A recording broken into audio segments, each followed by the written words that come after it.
We have two computers set up as a peer-to-peer network running Windows XP. We will do a data transfer through a long crossover Ethernet cable. If there is any radiation coming from the cable, we should see it on the spectrum analyzer with the E-field probe. We will start the data transfer of a large file.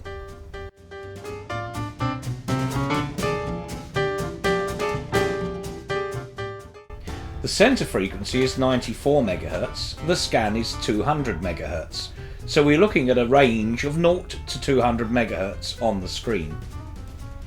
You will see there is quite a lot of noise in this particular environment. The marker is set at 75 MHz. We have -60 to -70 dBs.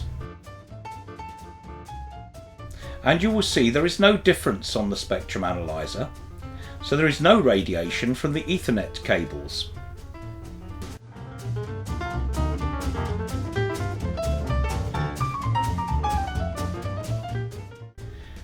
The computers are connected with two inbuilt DTEs. We are now showing the same scan 0 to 200 MHz, a center frequency of 94.7 MHz. The noise floor is about -80 dBs where we have the marker. You can now see some spikes appearing across the display, which are 40 dBs or so above.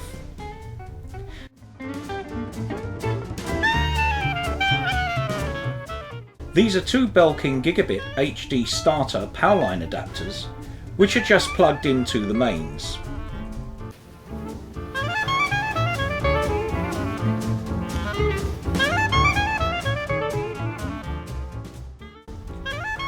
Now you will see the same display with the two Belkins just connected together by an Ethernet cable. No data is being transmitted. There is no discernible difference with the devices plugged into the Ethernet cable.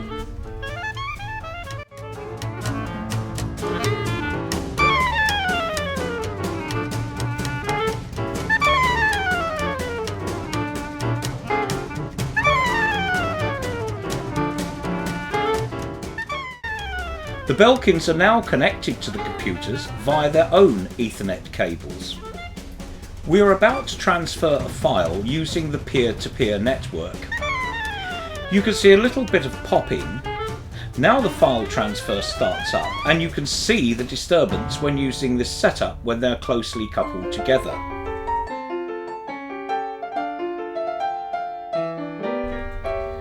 We will now remove the main supplies from the computers so that they are running on their own internal batteries.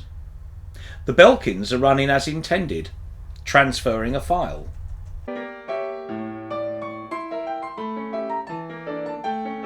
What we have here is one Belkin adapter plugged into an extension lead, which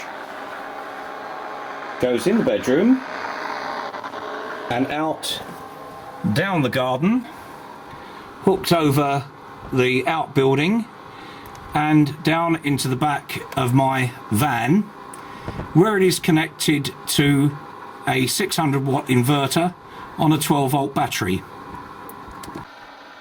This is the screen showing the data transfer of a 4 GB plus video file, going at the moment wirelessly from one computer directly connected to another computer, both in the same room, but one computer is connected to the network via the Belkin wirelessly.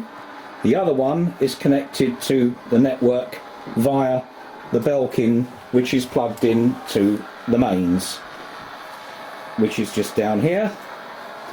And we'll see on the screen the racket that it's creating, and you'll hear on the little Eaton receiver over there on 128 megs, right in the middle of airband, the racket that it's making there as it transfers this file.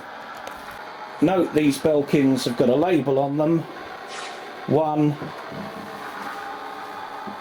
and 1, and you'll see that the blue lights are all flashing on them, so they're happily transferring data without any connection to the mains from one of them at all.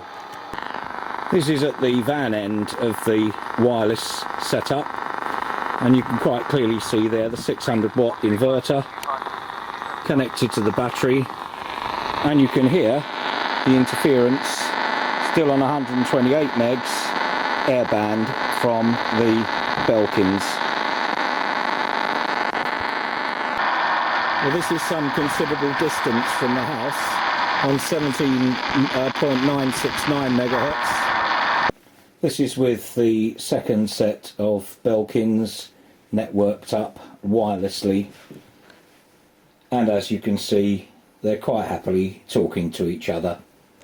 We're now looking at a pair of Comtrends transferring a file wirelessly across our network, and you'll see the file going from here.